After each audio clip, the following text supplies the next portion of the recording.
Hi and welcome back. In this video, we will explore how you can buy or sell stocks in the stock market. Before we get started, it's important to note that the Indian stock market opens from 9:15 a.m. to 3:30 p.m. Indian Standard Time. This is known as the market hours. It's important to keep the track of market hours as you can only execute trades during this time. Now let's talk about how to buy stocks in Indian stock market.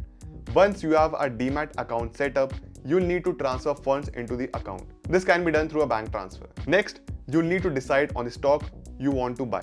It's a good idea to do some research on the company and its financials before making a purchase. You can also seek advice of a financial advisor or join investment communities to get insights from the investors. When you are ready to make a purchase, you'll need to place an order through your account.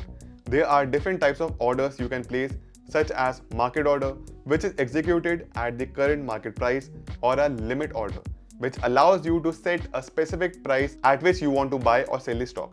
Once you have placed your order, it will be executed during the next market hours. The time it takes for a trade to be complete can vary, but it is usually fair quickly, often within minutes. So that's a brief overview on how to buy stocks in the Indian stock market. It's important to keep the track of market hours and do your research before making a purchase. We hope this video has been helpful and gives you a better understanding of the process. Thank you so much for watching this video.